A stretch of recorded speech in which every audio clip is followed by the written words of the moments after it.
Benda yang Allah nak hadiahkan kepada kita adalah benda yang sangat istimewa. Dan bila mana Allah memberikan keistimewaan kepada kita, bukan Allah bagi dan kita tak boleh guna. Macam kita sekarang lah tuan-tuan dan puan-puan. Masa muda dulu tak ada duit tapi boleh makan.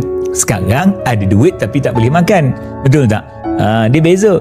Dulu tak ada duit, bersungguh-sungguh nak pergi berjalan ke luar negara. Sekarang ada duit, tak boleh pula nak pergi ke luar negara, sakit pinggang lah.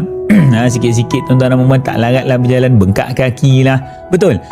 Itu kehidupan dunia. Kita nak tapi kita tak mampu. Okay?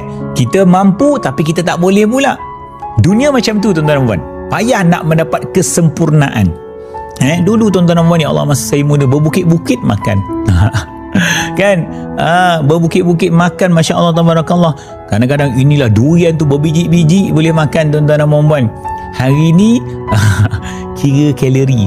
Satu ulas ni berapa kalori? Okey, makan 3 pun dah cukup dah. Padahal nak makan lagi ni. Sebab kadang berangin lah, sakit lah, itulah, darah apa, kencing manis lah. Betul tak tuan-tuan dan puan-puan? Kita bukan tak ada duit. Itu kekurangan nikmat yang ada di atas muka bumi. Sebab itu kadang-kadang bila kita buat baik tuan-tuan dan puan-puan, kadang-kadang bila tuan-tuan dan puan-puan kita mengharapkan balasan Allah, Allah tak bagi balasan tersebut di atas muka bumi. Sebab di atas muka bumi ini kau hanya ada masa yang pendek untuk menikmati balasan-balasan Allah Subhanahu wa taala, dan kau tak boleh nak memaksimumkan balasan yang Allah berikan kepada engkau di atas muka bumi. Kalau kau kaya macam mana sekalipun, kau ada had. Kau tak boleh keluar negara hari-hari. Kalau aku bagi duit 1 juta dalam akaun kau pun tiba-tiba je masuk akaun korang, LHDN datanglah, cek dalam akaun kau, serabut kepala kita tuan-tuan dan puan-puan. Tak ada duit pun serabut, banyak duit pun serabut.